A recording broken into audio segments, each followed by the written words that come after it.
ఆయన ఇష్టం వచ్చినట్టు ఏదో మాట్లాడుతున్నాను. మొట్టమొదటి విషయం ఏంటంటే ఆయన చెవిలో పూలు పెట్టుకున్న వాళ్ళకి చెప్పినట్టు చెప్తున్నాడు. ఎందుకంటే కాంట్రాక్టు అసలు కేటీఆర్ గారికి తెలుసునా ఏ విధంగా వచ్చేది అనేసి. అంటే నీ సంగతి అందరికీ తెలుసు. ఎవరు డబ్బులు ఎక్కువ ఇస్తే వాడికి ఇచ్చిన రకాలు మీ పార్టీలన్నీ. ఎందుకంటే ఇవాళ నేను కూడా కాంగ్రెస్ పార్టీలో చూసి వచ్చిన వాడిని. నీవు 5-6 కంపెనీలు చెప్పినాయంటే ముఖ్యమంత్రి ఎవరు చెప్తే వానికే ఇచ్చినారు. నీ 5-6 కంపెనీలు టెండర్ వేయలేక కాదు, కానీ మరి నీకు ఇచ్చిందంటే మరి దాని విషయంలో ఎవరికి తెలియనో లేదు. ఎందుకంటే ఎట్టిస్తారు ఆయనకు తెలుసునా గిరిజన మాట్లాడటం నీ యొక్క అవివేకానికి నిదర్శనంగానే అంతకనే లేదు. ఎందుకంటే అది అందరికీ తెలిసిన విషయమే. రెండో విషయం ఏంటంటే కమ్మ సామాజిక వర్గం మీద కేటీఆర్ గారు మాట్లాడిన అనేది విషయం మాట్లాడుతున్నారు. అసలు నీకు నిజంగా కనుక తెలుగున్నాడో తెలుగు లేనాడో నాకు తెలియదు, కానీ మరి నువ్వు కవితని నేను 4 నెలల కింద కలిసినావని చెప్పి కేటీఆర్ గారు ఢిల్లీలో కలిసినారని చెప్తున్నావు. కానీ ఆగస్టు 27, 2024లో కవిత గారు జైలు నుంచి విడుదలైంది. నువ్వు కేసీఆర్ కలిసిన డేట్ ఏంటంటే మార్చి 26, 2024 నాడు నువ్వు కేటీఆర్ గారు ఢిల్లీలో నీకు కలిసినని చెప్తున్నావు. 4 నెలల క్రితమని చెప్పినావు, నువ్వే చెప్పినావు నిన్న స్టేట్మెంట్ 25. మరి నిజంగా అసలు ఆమె 8 నెలల తర్వాత నువ్వు కలిసి మళ్ళీ నేను బెయిల్ ఇప్పిమని అడుగుతున్నాడు ఆయన నువ్వు ఎంత దార్కార్యం అని చెప్పి బీజేపీలో పోయింది. నిన్న బీజేపీ ప్రభుత్వంలో నిన్ను బతిమాలుకోవాల్సిన అవసరం కేటీఆర్ గారికి లేదు. బెయిల్ కోసం బతిమాలుకునే అవసరం లేకపోతే నేను ఇది చేసుకుంటాను. మరి ఒట్టిగా అవివేకమైన మాట స్నేహితానికి విలువ లేకుండా మాట్లాడే మనిషివి నువ్వు. ఎందుకంటే నువ్వు ఎవరి దగ్గర వాళ్తే వాళ్ళ దగ్గర వాలిపోయే మనిషివి నువ్వు. అందుకని ఒక విషయం దాంట్లో కమ్మ వాళ్ళ గురించి కూడా నువ్వు హెచ్చరించినావు. అసలు నిజంగా నీ కోడలు కమ్మ, మరి నువ్వంత పౌరుషంగల్లోడు అయితే నువ్వు ఆ కేటీఆర్ గారు అన్ననాడే ఈ విషయాలు మాకు అందరికి చెప్పాలి. 2 రాష్ట్రాల్లో ఉన్న కమ్మోళ్ళకు కూడా తెలియజేయాలి. ఇట్లా అంటున్నాడు కేటీఆర్ గారు, తెలంగాణ రాష్ట్రంలో కమ్మోళ్ళకి తెలియజేయాలి. కనీసం నీకు అవగాహన లేకుండా ఏదో ఇప్పుడు నీకు మళ్ళీ ఇక్కడ ఉన్న వాళ్ళని కావలించుకొని ప్రభుత్వాల్లో పనులు దోపిడీ చేసుకోవడానికి ఈ పిచ్చి మాటలు మాట్లాడటం వలన ఈ కమ్మ సమాజానికి తప్పుదోవ పట్టడం ఇది చాలా పొరపాటు. అసలు మాటలు మాట్లాడకు. ఎందుకంటే మేము జనతా పార్టీ కానించి రాజకీయాల్లో ఉన్నాం. ఇవాళ తెలంగాణలో కమ్మ సమాజానికి హక్కున పెట్టుకొని అన్ని సామాజిక వర్గాలను కూడా హక్కున పెట్టుకున్న ఏకైక వ్యక్తి కేసీఆర్ గారు అని చెప్పి నేను చెప్తున్నాను. ఎందుకంటే నేను అందరి నాయకుల దగ్గర పనిచేసి వచ్చినాను. అందరినీ కడుపులో అన్ని సామాజిక వర్గాలని దగ్గర పెట్టుకున్న సూచన వ్యక్తి కేసీఆర్ గారు ఒక్కడని కూడా మనవి చేస్తున్నాం.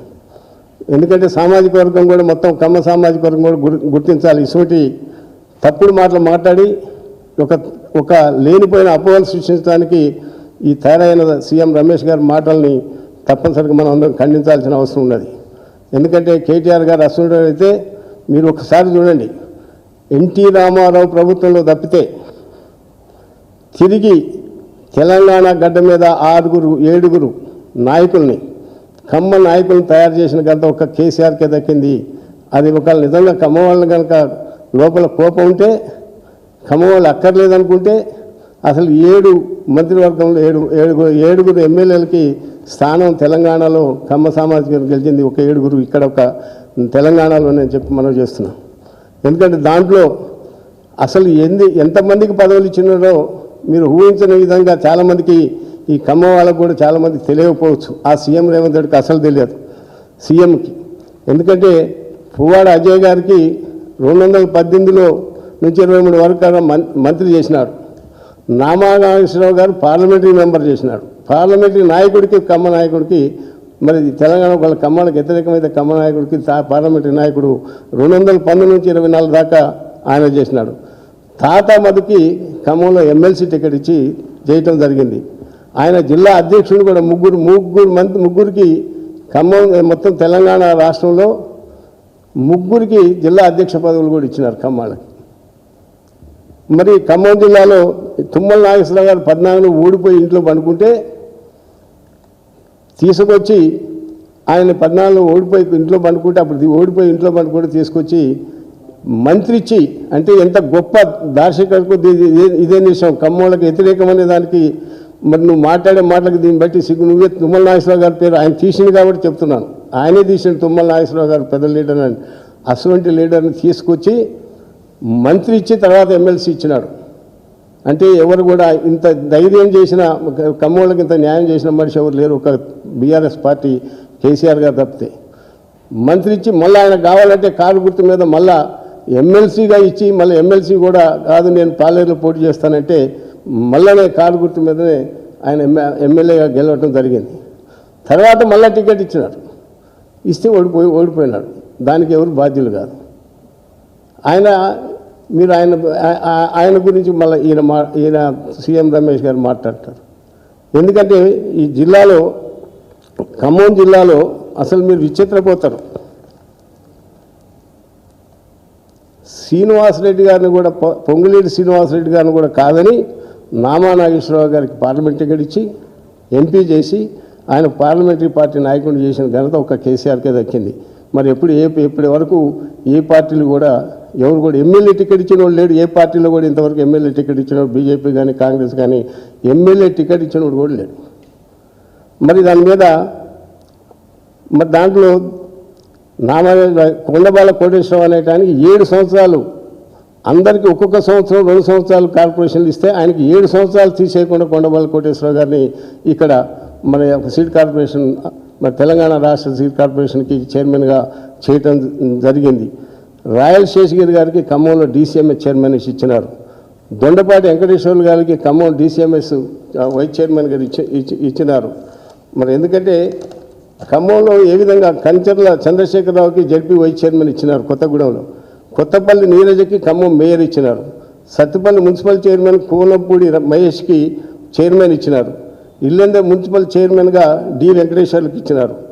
జెడ్పీటీసీలు ఎంపీపీలు కార్పొరేషన్ 19 కార్పొరేట్ టికెట్లు ఖమ్మంలో ఇచ్చిన ఇప్పటి వరకు ఒక కేసీఆర్ తప్పితే ఎవరు ఇవ్వలేదు. ఖమ్మం చరిత్రలోనే ఎప్పుడు ఇవ్వలేదు. 19 కార్పొరేట్లు ఇస్తే 17 కార్పొరేట్లు ఖమ్మంలో గెలిచినారు. అంటే మరి ఎందుకంటే మీరు ఒట్టిగానే 7 ఎమ్మెల్యేలు Nama Nageswara Rao parliament member, Tummala Nageswara Rao MLA, Puvvada Ajay MLA, Maganti Gopinath MLA, మరి కోనేరు కోనప్ప గారు ఎమ్మెల్యే, అరికపూడి గాంధీ గారు, నల్లమోతు భాస్కర్రావు గారు, హైదరాబాద్లో 4 జిహెచ్ఎంసీ కార్పొరేటర్లు కూడా ఇవ్వండి, ఖాజా సూర్యనారాయణ గారు కార్పొరేటర్ కూడా ఇక్కడ ఇవ్వడం జరిగింది. మరి ఇన్ని పదవులు ఖమ్మంలోకి ఇచ్చింది అసలు తెలుగుదేశంలో కానీ లేకపోతే కాంగ్రెస్లో కానీ ఒక కార్పొరేటర్ కాదు కదా, ఒక పదవి కూడా ఇచ్చిన వాడు ఇప్పటి వరకు లేడు. వాళ్ళు సీఎం రమేష్ ఇంకేదో మాట్లాడితే ఖమ్మం వాళ్ళకి వ్యతిరేకం కేటీఆర్ మాట్లాడని ఒట్టిగా లేనిపోయిన. ఎందుకంటే నీకు పర్సనల్గా వ్యక్తిగతంగా ఏదైనా ఉంటే విషయాలు మాట్లాడుకోడు, కానీ ఈ పిచ్చి మాటలు మాట్లాడటం మనకు ఖమ్మం వాళ్ళకి న్యాయం చేసింది కూడా ఒక బీఆర్ఎస్ ప్రభుత్వంలోనే జరిగింది. కానీ అంతకన్నా ఇది లేదని కూడా కేసీఆర్ గారు ఎంత దార్శకుడు. 5 ఎకరాలు ఇవాళ 300 నుంచి 400 కోట్ల ఖరీదు చేసే భూమిని కేసీఆర్ గారు మాదాపూర్లో ఖమ్మ సంఘానికి కట్టుకోవడానికి ఖమ్మం సామాజిక వర్గానికి 5 ఎకరాల భూమి ఇవ్వటం జరిగింది.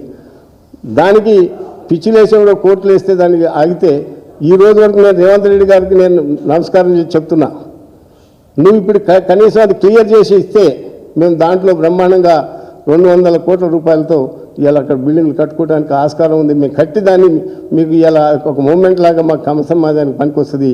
నువ్వు ఆ పని పూర్తి చేయక 2 సంవత్సరాల నుంచి నిన్ను అడుగుతున్నారు మా వాళ్ళు, కానీ నేను దానికి ఏం సమాధానం చెప్పలేక కోర్టులో ఉంది, అది ఉంది, ఇదని దాటేసే ప్రయత్నం చేస్తున్నావు. ఎందుకంటే అన్ని సామాజిక వర్గాలకు ఇచ్చారు కేసీఆర్ గారు, మొత్తం సామాజిక వర్గాలకు ఇచ్చారు, డబ్బులు కూడా ఇచ్చారు కట్టుకోవడానికి. మాకు కూడా 5 కోట్ల రూపాయలు ఇచ్చారు. అయినా కూడా మేము పెద్ద ఎత్తులో కట్టాలని దానికి ప్లానింగ్ చేసి అంత చేసి కార్యక్రమం చేసుకున్నాం. ఇవాళ హైదరాబాద్లో నిజంగా కూడా నేను ఖమ్మ సమాజానికి కూడా విజ్ఞప్తి చేస్తున్నా, మనం జాగ్రత్తగా ఉండకపోతే, ఎందుకంటే కేసీఆర్ ప్రభుత్వం వచ్చిన తర్వాతనే అన్ని రంగాల్లో ఫార్మా రంగం కానీ, సినిమా రంగం కానీ, రియల్ ఎస్టేట్ రంగం కానీ అన్ని రంగాలలో సంతోషంగా, ఐటీ రంగంలో కానీ అందరూ అన్ని రంగాల్లో కూడా ఖమ్మ సామాజిక వర్గం అగ్రస్థానంలో ఉండి ఎన్నడూ కూడా 2 రాష్ట్రాలు కలిసినప్పుడు కూడా మన సామాజిక వర్గానికి లబ్ధి పొందిన సమయం లేదు. ఈ యొక్క కేసీఆర్ ప్రభుత్వ పాలనలోనే మనం చాలా లబ్ధి పొందినాం.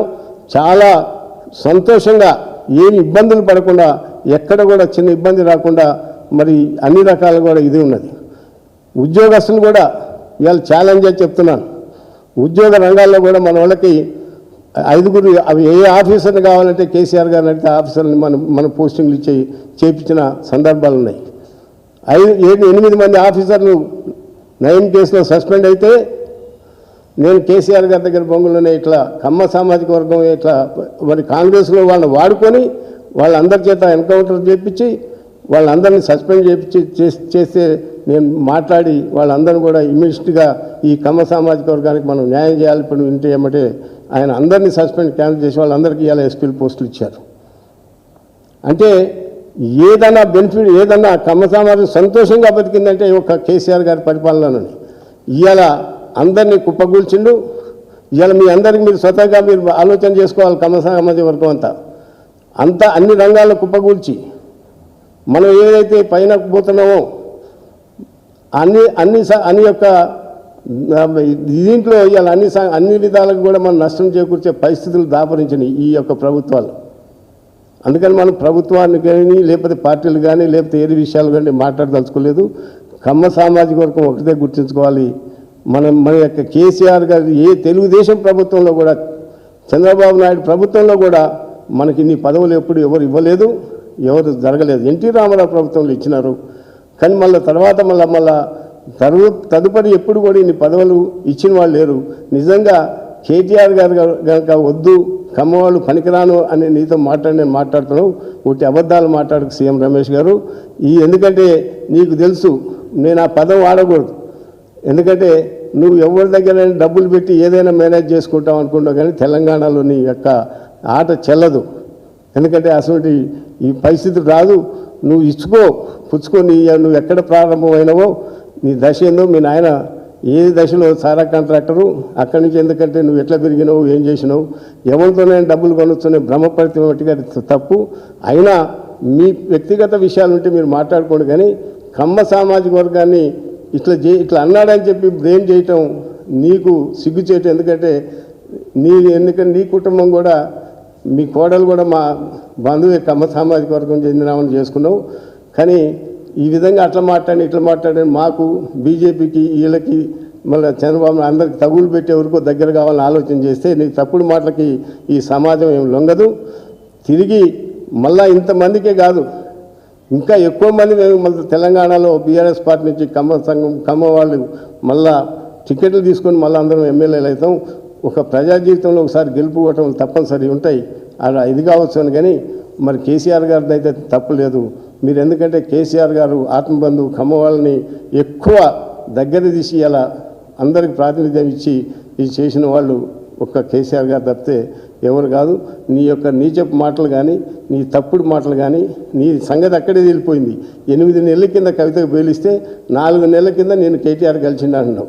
అంటే నీ యొక్క నీవు మాట్లాడిన మాటకి విలువ లేదనే చెప్పి ఆ యొక్క డేట్లతో సహా ఉన్నాయి. డేట్ల ప్రకారం నీ యొక్క మాటకి విలువ లేదు. నువ్వు ఎక్కడ వాలిపోయినా ఎక్కడ వాళ్తావో నీ సంగతి అందరికీ తెలుసు. మొత్తం 2 రాష్ట్రాల్లో ఉన్న అన్ని పార్టీల నాయకులకు నీ సంగతి తెలుసు. ఈయనట మోడీ గారి దగ్గర పోయి మాట్లాడే అంత శక్తివంతుడు అంటే ఎందుకు? కేసీఆర్ కన్నా గొప్పవాడు నువ్వు మోడీతో మాట్లాడటానికి? నీ దగ్గర ఏముందని ఆయన దగ్గర పోయి అడుగుతారంటే స్నేహితం చేసినారు ఇద్దరు. స్నేహితంలో ఫ్రెండ్లుగా ఉండండి, ఫ్రెండ్షిప్ ఉన్నప్పుడు ఏదో మాట్లాడుకున్నావు. కానీ దానికి రాజకీయమైన ఇది వచ్చినప్పుడు నీ కాంట్రాక్టర్ విషయంలో మాట్లాడుతున్నావు. నిజం కాదా? ఏ కాంట్రాక్టర్ అయినా నువ్వు ప్రభుత్వం అయినా ఎవరు డబ్బులు ఎక్కువ ఇస్తే వాడికి 5గురిని పిలుస్తారు, ఇద్దరిని వేసుకోమంటారు, ఆయనకి మిగతా వాళ్ళని మీరు మానుకోండి అంటారు. నీకు ఇచ్చిన వర్క్ నేను 10% లెస్కి చేస్తాను, నాకు ఇచ్చేయి. 10% లెస్కి చేస్తాను, నాకు ఇచ్చేయి. లేవంటే బిల్లులు ఇయ్యరు కాబట్టి వేయొద్దు. ఇది సిస్టమ్. నీ సిస్టమ్ మాకు తెలియదని అనుకోకు. నీకు తెలుసు, నువ్వు అక్కడ తెలుగుదేశంలో అక్కడ చంద్రబాబు నాయుడునే మోసం చేసినావు, బీజేపీ పోయినావు. బీజేపీ వాళ్ళు మిమ్మల్ని ఏం నమ్మరు. బీజేపీ వాళ్ళు మిమ్మల్ని నమ్ముతున్నారు అనుకున్నావు, నమ్మరు. మళ్ళీ ఇక్కడ ఎత్తేసి ఇక్కడికి వచ్చి చంద్రబాబు పుణ్యాలు మళ్ళీ ఎంపీ అయ్యి, రాజ్యసభ మళ్ళీ ఎంపీ అయ్యి, మళ్ళీ కేసీఆర్ దగ్గరికి చేరి అక్కడ ప్రభుత్వం భోగంలోనే చంద్రబాబులో పడిపోవడంలోనే కేటీఆర్ దగ్గర చేరిండ్రు. మళ్ళీ ఎందుకంటే మళ్ళీ అక్కడ ఏదో కలుపుకుంటారు, కులమైనా పొలమైనా కలుపుకుంటారు. మళ్ళీ ఇప్పుడు మళ్ళీ కేటీఆర్ మీద మళ్ళీ నిందలేయాలి. అక్కడ ఎవరు బీజేపీ అని చెప్పిండు, ఎవరు చెప్పిండు, మళ్ళీ నిందలేయాలి. ఈ సాంప్రదాయం మంచిది కాదు సీఎం రమేష్ గారు. ఎందుకంటే మీరు ఏదన్నా మాట్లాడుకోండి, మాకేం అభ్యంతరం లేదు. కానీ కమ్మ సామాజిక వర్గాన్ని మట్టుకి నేను ఎట్లా మాట్లాడని అదే ఒక బురద చల్లకు అది మీకు మంచిది కాదు. ఎందుకంటే కేసీఆర్ గారు ప్రభుత్వంలోనే నిజంగా కూడా సుదీర్ఘంగా ఆలోచన చేయమని కమ్మ సంఘాన్ని కూడా మరి నిజంగా నువ్వు గొప్పడు అయితే ఒక పని చేయి. రేవంత్ రెడ్డి కూడా కోరుతున్నా, మరి మాగంటి గోపీనాథ్ గారు జూబ్లీహిల్స్ ఎమ్మెల్యే చనిపోయినారు. నిజంగా కమ్మ సమాజ వర్గానికి కనుక నువ్వు ప్రేమ ఉంటే మరి కమ్మోళ్ళకి ఒక టికెట్ ఇవ్వండి. ఫస్ట్ టికెట్ కాంగ్రెస్లో ఈ కమ్మోళ్ళకి మేము స్వాగతిస్తాం. మేము కమ్మోళ్ళకే ఇస్తున్నాం, అది కూడా ముంగలే చెప్తున్నాను, కమ్మోళ్ళకే ఇస్తున్నాం, ధైర్యంగా చెప్తున్నాం. సరే గెలవస్తామా ఓడుస్తామంటే రాజకీయ రంగంలో వేరు, కానీ నీ దగ్గర దమ్ము కమ్మోళ్ళ మీద ప్రేమ ఉంటే నిజంగా చూద్దాం. ఒక టికెట్ కూడా ఇచ్చి చూడు, నీకు అది ఛాలెంజ్ అయ్యి. కానీ ఒట్టి రమేష్ గారు ఇప్పి నువ్వు నిజంగా ఏదో కమ్మోళ్ళని తిడుతున్నారన్నా కూడా, కమ్మోళ్ళు తిడితే ఇప్పుడు కమ్మ సామాజికానికి టికెట్ ఇయ్యరు కదా అనే బ్రోకర్ మాటలు, పిచ్చి మాటలు మాట్లాడకు. అయినా మీకు ఉంటే తగులు చూసుకోండి, అభ్యంతరం లేదు. కమ్మ సామాజిక వర్గాన్ని మీద మట్టికి బురద జల్లకు. ఇక్కడ హాయిగా ప్రశాంతంగా బతుకుతున్నాం. ముందు రోజుల్లో కూడా మనకు ఆంధ్ర ఇంకా సెటిలర్ అనే భావన పోగొట్టుకుంటూ వస్తున్నారు. కానీ మరి ఇవాళ మనం అందరం కూడా ఇక్కడ అన్ని రకాలుగా అభివృద్ధి చెంది రాబోయే రోజులు కూడా ఇది మన స్థానం, మన ఊరు, మన ఇది.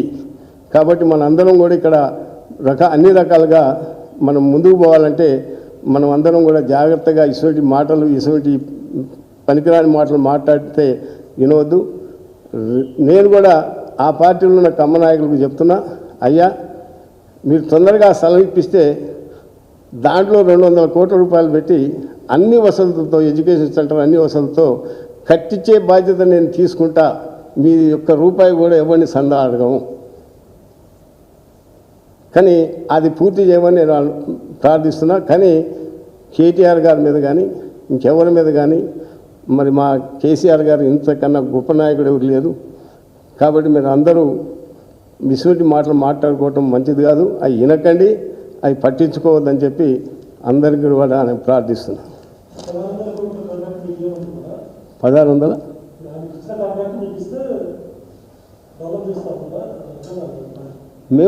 మేము కమ్మ సామాజిక వర్గం వాళ్ళనే కట్టుకుంటానికి సిద్ధంగా ఉన్నాం. భవనం కట్టుకుంటాను. కమ్మ సామాజిక వర్గం అక్కడ కట్టడానికి స్థలంలో అన్ని డెవలప్మెంట్ ఎడ్యుకేషన్ సెంటర్ కట్టడానికి ఇచ్చింది కూడా అందుకని.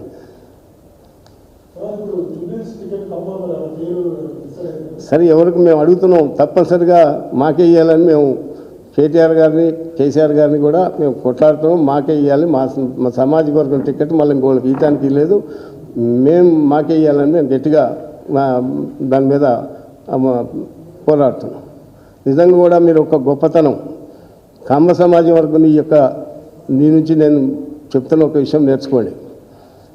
ఎవరు కూడా ఎంతో గొప్పవాడు కేటీఆర్ కానీ కేసీఆర్ కానీ గొప్పవాడు కాకపోతే ఇవాళ నిన్న మాగంటి గోపీనాథ్ చనిపోయిన తర్వాత అన్ని కార్యక్రమాలకి ఎవ్వరు కూడా వ్యక్తిగతంగా ఇవాళ నేను తెలుపుతున్న భారతదేశంలో కాదు, తెలంగాణ రాష్ట్రంలో, ఆంధ్రప్రదేశ్ రాష్ట్రంలో కూడా ఎంతోమంది ముఖ్యమైన నాయకులు చనిపోయినారు. కానీ మొత్తం కార్యక్రమాలన్నిటికీ ఇప్పటివరకు 2-3 వేల కోట్లు, 2 కోట్లు 3 కోట్ల రూపాయలు ఖర్చు పెట్టి మొత్తం అన్ని కార్యక్రమాలు వాళ్ళ కుటుంబానికి ఆదుకొని అన్ని కార్యక్రమాల్లో పార్టీ పరంగా చేసిన, ఆయన జిల్లా అధ్యక్షుడు కాబట్టి పార్టీ పరంగా చేసిన ఏకైక వ్యక్తి కేసీఆర్. అదే గొప్పతనం. కమ్మ అని తిట్టేవాడైతే కేటీఆర్ గారు ముందుండి ఈ కార్యక్రమాలు చేస్తాడా?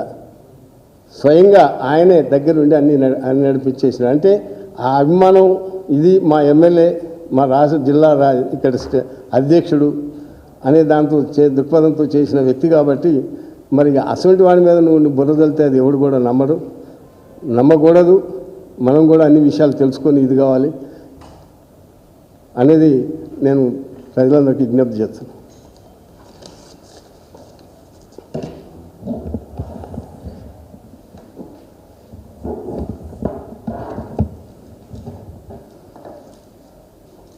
ముందుగా ప్రింట్ మరియు ఎలక్ట్రానిక్ మీడియా మిత్రులందరికీ కూడా నమస్కారాలు. మొన్న బీజేపీ ఎంపీ సీఎం రమేష్ గారు కేటీఆర్ గారి పైన కుట్రపూరితంగా చేసిన వ్యాఖ్యలు ఏవైతే ఉన్నాయో అత్యంత దుర్మార్గమైన ప్రయత్నం అది. ఎందుకంటే కేటీఆర్ గారు అడిగిందేమో కంచగచ్చిబౌలి భూములను నిబంధనలకు విరుద్ధంగా తాకట్టు పెట్టడానికి సహకరించిన బీజేపీ ఎంపీ సీఎం రమేష్ అనేసి ఆయన చెప్పడం జరిగింది. దానికి సూటిగా సమాధానం చెప్పకుండా బీజేపీకి కాంగ్రెస్కి అలవాటైన ఒక టాక్టిక్ ఉంటుంది, డైవర్షన్ అండ్ డివిజన్ టాక్టిక్. టాపిక్ని డైవర్ట్ చేయాలి, సమాజాన్ని విడగొట్టాలి. ఆ టాక్టిక్ని ఇక్కడ వాడారు. నిజంగా ఆయన ఇప్పించిండా లేదా, ఆ దానిలో ఆయన పాత్ర ఉందా లేదా, ఆ క్విడ్ ప్రోకో జరిగిందా లేదా అనే దానిపైన సమాధానం ఇప్పటివరకు సీఎం రమేష్ మాటలు రాలే. కానీ దాన్ని డైవర్ట్ చేసి ఇప్పుడు రేపు నగరంలో జరగబోయే ఉప ఎన్నికల్లో రేవంత్ రెడ్డికి లబ్ధి చేకూర్చే విధంగా ఆయన ఒక దుర్మార్గమైన వ్యాఖ్యలు చేసిండు. కేటీఆర్ గారు కమ్మ సామాజిక వర్గాన్ని తూలనాడారు, నా వద్ద మాటలు మాట్లాడారు అనుకుంటా ఆయన మాట్లాడాడు. అది నిజంగా కూడా ఎవరైనా ఈరోజు కొద్దిగా సామాజిక స్పృహ ఇంగిత జ్ఞానం ఉన్నోళ్ళు ఎవరు నమ్మే పరిస్థితి లేదు. ఎవరైనా సరే ఎందుకంటారండి, ఇప్పుడు లాజికల్గా ఆలోచిస్తే కూడా సీఎం రమేష్ మాటలలో ఎక్కడైనా దానికి సంబంధించిన సహేతుకత ఉంటుందా? ఎందుకంటే మాకు జిహెచ్ఎంసీ ఎలక్షన్స్లో కావచ్చు, అసెంబ్లీ ఎలక్షన్స్లో కావచ్చు, ఎక్కడెక్కడైతే కమ్మ సామాజిక వర్గం ఓట్లు గణనీయంగా ఉన్నాయో ఆ ప్రాంతాలన్నీ కూడా బీఆర్ఎస్ గెలవడం జరిగింది. గెలిచిన వాళ్ళని ఎవరైనా తిట్టుకుంటారా? ఆ దుర్మార్గమైన పని ఎవరైనా చేస్తారనే కనీసం ఒక చిన్న లాజిక్ కూడా మిస్ అయ్యి వీళ్ళ ప్రచారం చేసే ప్రయత్నం చేసిరంటే ఎంత భావ దారిద్ర్యంతో కొట్టుమిట్టాడుతారో వీళ్ళు మనం ఈరోజు చూడవచ్చు. అదేవిధంగా మనం చూస్తే 2014 నుండి 2023 డిసెంబర్ కేసీఆర్ గారు దిగిపోయేంత వరకు ఈ సమయంలో ఏ ఒక్క వర్గాన్ని కానీ లేకపోతే ఒక ప్రాంతానికి చెందిన వాళ్ళని కానీ ఒక కులానికి చెందిన వాళ్ళని కానీ ఎవరినైనా వివక్షతో కానీ లేకపోతే ఇంకో విధమైన దృష్టితో చూడడం జరిగిందా? ఎక్కడైనా జరిగిందా? గుండెల మీద చేసుకుని చెప్పమనండి. హైదరాబాద్ నగరంలో ఏ ఒక్క ప్రజల దగ్గరకు పోయి మీరు అడిగినా సరే వాళ్ళందరూ చెప్తారు, ఎస్ మేము అందరం సుఖ సంతోషాలతో ఉన్నాం, ఎక్కడ మాకు వివక్ష లేదు అని. ఎందుకంటే కమ్మ సామాజిక వర్గం విద్య కావచ్చు, వ్యాపారం కావచ్చు, లేకపోతే ఆతిథ్య రంగం కావచ్చు, సినీ పరిశ్రమలో కావచ్చు, ఇతర పారిశ్రామిక రంగాల్లో కావచ్చు, అన్నిట్లో కూడా గణనీయమైన పాత్ర పోషిస్తుంది.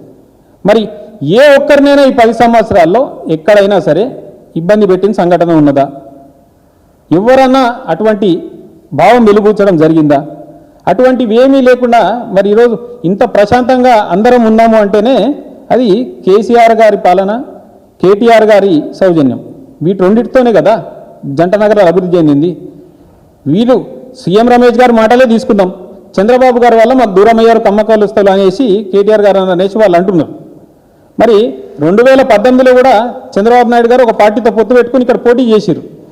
మరి సీట్లేం గెలవలే కదా. ఇక్కడ ఉన్న కమ్మ కులస్తులు కానీ లేకపోతే ఇతరత్ర వ్యక్తులు కానీ మాకు ఈ నగరంలో అభివృద్ధి జరుగుతుందా, మా దైనందిక జీవితం ప్రశాంతంగా ఉందా, ఈ అభివృద్ధిలో మేము భాగస్వాములు అవుతున్నామా, మా జీవన ప్రమాణాలు పెరిగినాయా లేదా, ఇవన్నీ ఆలోచించే కదా ఆనాడు 2018లో కూడా జిహెచ్ఎంసీ పరిధిలో ఉన్న మొత్తం సీట్లు మాకే కట్టబెట్టడం జరిగింది. తర్వాత జిహెచ్ఎంసీ ఎలక్షన్స్లో కూడా ఈ శివారు ప్రాంతాలు ఎక్కడెక్కడైతే షేర్లింగంపల్లి, కుకట్పల్లి, కుత్బుల్లాపూర్, ఎల్బీ లేకపోతే మన ఉప్పల్ కావచ్చు, జూబ్లీహిల్స్ కావచ్చు, ఖైరతాబాద్ కావచ్చు, వీటన్నిటిలో అత్యధిక స్థానాలు గెలుచుకున్నది ఆ రోజు బీఆర్ఎస్ పార్టీయే. కాబట్టి ఇక్కడ కమ్మ సామాజిక వర్గం ఎవరో ఇన్ఫ్లుయెన్స్లో పడి చేజేతులారా ఉన్న మంచి పరిపాలనని వదులుకునే పరిస్థితి లేదనేది అందరికీ తెలుసు. కానీ సీఎం రమేష్ గారు ఏంటంటే వారికి మనకందరికీ తెలుసు, వాళ్ళిద్దరు రహస్య భాగస్వాములు, రేవంత్ రెడ్డి గారు కానీ ఆయన కానీ. ఈరోజు ఆయన పరిపాలన అనేక రంగాల్లో పడకేసింది. ఎక్కడ వైఫల్యం మీద పడుతుందో అనేసి మళ్ళీ ఈ రకంగా కుట్రపూరితంగా కమ్మ సామాజిక వర్గానికి కేటీఆర్ గారికి అగాధం పెంచాలనే ప్రయత్నం చేస్తూ ఈ వ్యాఖ్యలు చేయడం జరిగింది. నేను కొన్ని ఉదాహరణలు చెప్తా. ఖమ్మంలో 25 అడుగుల ఎన్టీఆర్ గారి విగ్రహాన్ని ఆవిష్కరించింది కేటీఆర్ గారు. ఎన్టీఆర్ పార్క్ పేరుతో ఒక అత్యాధునిక పార్కుని ప్రారంభించింది కేటీఆర్ గారు. నా తండ్రి గారికి గురువు ఎన్టీఆర్ గారు అనుకుంటా చెప్పింది కేటీఆర్ గారు. మరి ఎన్టీఆర్ గారిని అంతా అభిమానించే వ్యక్తి కమ్మ కులాన్ని తిడతారనేసి ఎవరైనా భావిస్తారా? ఇవన్నీ కూడా కాదు. రాజకీయాలకు అతీతంగా కూడా కొన్ని చేసినాం. ఇప్పుడు పక్క రాష్ట్రంలో బాలకృష్ణ గారు తెలుగుదేశం పార్టీ ఎమ్మెల్యేగా ఉన్నారు. అయినా సరే మాకు వ్యతిరేకంగా అప్పటికి కూడా జరిగిన కార్యక్రమాలు అయినా కూడా ఆయన వచ్చి తను నటించిన గౌతమిపుత్ర శాతకర్ణి సినిమా ఉన్నది. ఇది చారిత్రక నేపథ్యంలో తీసినాము, మాకు దయచేసి ట్యాక్స్ ఎగ్జెంప్షన్ ఇవ్వండి ఎంటర్టైన్మెంట్ ట్యాక్స్ అంటే, మేము అక్కడ ఆయన తెలుగుదేశం పార్టీ ఎమ్మెల్యేనో లేకపోతే కమ్మకులస్తుడో అని చూడలే కదా. ఒక మంచి ప్రయత్నం చేస్తున్నారు. ఎస్, ఎన్టీఆర్ గారి కుమారుడు, తప్పకుండా మనం కూడా ఇటువంటి మంచి ప్రయత్నాన్ని ప్రోత్సహిద్దామనే రీతిలో ఆ రోజు ఎంటర్టైన్మెంట్ ట్యాక్స్ కూడా తెలంగాణ ప్రభుత్వం రద్దు చేయడం జరిగింది.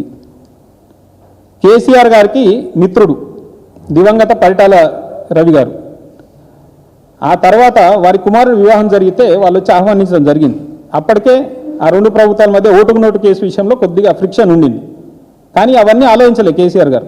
నా మిత్రుడు పరిటాల రవి, వారి కుటుంబం నుంచి ఒక మంచి శుభకార్యం జరుగుతుంది అని పిలిచారు కాబట్టి ఆ రోజు ముఖ్యమంత్రిగా అనంతపూర్ వెళ్ళి వాళ్ళని ఆశీర్వదించడం జరిగింది.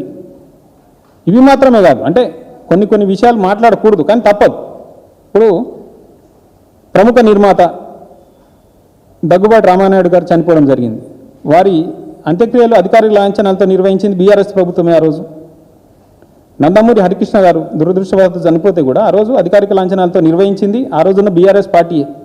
మరి నిజంగా కమ్మకులం పట్ల చులకన భావమో లేకపోతే ఇంకోటో ఉండుంటే ఆ కార్యక్రమాలు చేస్తుండేనా? ఇక్కడ ఉన్న అన్ని వర్గాలను నేను చెప్తున్నా, అది కమ్మ కావచ్చు, రెడ్డి కావచ్చు, బీసీ కావచ్చు, మాల కావచ్చు, మాదిగ కావచ్చు, ఎస్టీలు కావచ్చు, ఎస్సీలు కావచ్చు, అందరినీ కడుపులో పెట్టుకొని చూసుకున్న ప్రభుత్వం కేసీఆర్ గారిది. ఏ ఒక్క వర్గాన్నో చిన్న చూపు చూడాలనో లేకపోతే వాళ్ళని చులకన చేయాలనో ఏ రోజు కూడా మేము ఆలోచించలే. అత్యధిక శాతం నేను మళ్ళీ కూడా చెప్తాను, ఇందాక భాస్కర్ గారు చెప్పారు, నేను కూడా చెప్తున్నా, తెలంగాణ రాష్ట్రంలో ఏ ఒక్క పార్టీ ఇవ్వనన్ని అవకాశాలు కమ్మ సామాజిక వర్గానికి ఇచ్చిన పార్టీ బీఆర్ఎస్ పార్టీ, కేసీఆర్ గారి నేతృత్వం. కేటీఆర్ గారికి అత్యంత సన్నిహితమైన మిత్రుల్లో పువ్వాడ అజయ్ గారు, మాగంటి గోపీనాథ్ గారు ఇద్దరు కూడా ఉన్నారు. అటువంటి వ్యక్తి కమ్మ సామాజిక వర్గాన్ని తనకు ఓట్లేసి గెలిపిస్తున్న సామాజిక వర్గాన్ని ఎందుకు తిడతారు? కాబట్టి సీఎం రమేష్ గారికి నేను మళ్ళొకసారి చెప్తున్నా, ఇప్పటికే ఇటువంటి కుటిలయత్నాలు చేసి కులాల మధ్య కుంపట్లు పెట్టి ఆ అగ్గిలో చలిగాచుకుంటూ ఓటు సంపాదించుకునే ప్రయత్నం మీ పక్క రాష్ట్రంలో చేశారు. తెలంగాణలో దయచేసి చేసే ప్రయత్నం చేయొద్దు. ఇక్కడ ఆ ప్రయత్నాలు సాగవు. ఇంకా కూడా మీరు ఏదేదో మాట్లాడుతున్నారు. మేము ఇంకా చెప్పాల్సిన విషయాలు చాలా ఉన్నాయి. ఏం మా దగ్గర లేవా? మీ గురించి మాకు తెలియదా? గతంలో మేము టీడీపీలో లేమా? మీరు ఏమేమి చేస్తున్నారని తెలియదా? నేను చెప్తున్నా, సీఎం రమేష్ గారు ఇటువంటి కుటీలయత్నాలు మానుకోండి. మీకు చేతనైతే ఆ గచ్చిబౌలి ల్యాండ్ల విషయంలో అక్రమంగా తాకట్టు పెట్టడానికి సహకరించిరా లేదా అనే విషయంలో సమాధానం చెప్తే చెప్పండి, లేకపోతే తేలుగుట్టిన దొంగల కిక్కురు మనకుండా కూర్చోండి. మళ్ళీ ఒకసారి కనుక తెలంగాణ సమాజానికి లేకపోతే కేటీఆర్ గారికి కమ్మ కులానికి మధ్య విభేద ప్రయత్నం చేస్తే మాత్రం ఖబర్దార్, మీ గుట్టు మేము కూడా బయట పెడతాం. మాకు చాలా తెలుసు మీ గురించి కూడా. కానీ అటువంటివన్నీ సభ్య సమాజంలో అనవసరంగా లేనిపోని చీదర వాతావరణం సృష్టించే ప్రయత్నం జరుగుతుంది కాబట్టి మేము అటువంటి చేస్తలేం. ఇకనైనా మీరు మీ రహస్య భాగస్వామి ఏమైనా చేసుకుంటే మీరు ఎక్కడ చేసుకుంటారో చేసుకోండి. ప్రజలకు నష్టం జరిగే విధానం కానీ తెలంగాణకు సంబంధించిన వనరుల దోపిడీకి కానీ ఎక్కడైనా మీరు ప్రయత్నం చేస్తే మాత్రం తప్పకుండా నిలదీస్తాము. దాన్ని కనుక మీరు మళ్ళీ ఒకసారి ఇట్లే కులాల కుంపట్లు పెట్టాలని ప్రయత్నిస్తే మాత్రం మీరు మళ్ళీ ఏ విధంగా ఎదుర్కోవాలి, ఏ విధంగా తిప్పికొట్టాలి అనేది మాకందరికీ తెలుసు. తప్పకుండా అది చేస్తాం. అదేవిధంగా నేను మరొకసారి ఈ మీడియా ముఖంగా కూడా నేను విజ్ఞప్తి చేస్తున్నా, ఇంకా కూడా ఎవరైనా కొంతమంది ఈ విషయాలు తెలియకుండా అపార్థం చేసుకుని ఉంటే, వాళ్ళ చెప్పిన విషయాలని నిజమని భ్రమించి ఉంటే వాళ్ళందరూ కూడా ఈ కుట్రలను గమనించాలి. దయచేసి పక్క రాష్ట్రంలో ఉన్న పరిస్థితులు ఇక్కడ తీసుకొచ్చే ప్రయత్నం మనం అందరం కూడా అడ్డుకట్ట వేయాలి. అక్కడ కులాల మధ్య కుంపట్లు పెట్టి అనేక జిల్లాలు అగ్గితో రాజేసుకున్న సందర్భాలు మనం చూస్తాం. మన పచ్చగా ఉన్న తెలంగాణలో మాత్రం ఇటువంటి ప్రయత్నాలను మనం అందరం కూడా ఆదిలోనే తుంచివేయాలనేసి మీకు అందరికీ విజ్ఞప్తి చేస్తూ కమ్మ సామాజిక వర్గ సోదరులకు కూడా నేను చెప్తున్నా, కేటీఆర్ గారు అందరినీ కూడా అత్యంత స్నేహపూర్వక వాతావరణంలో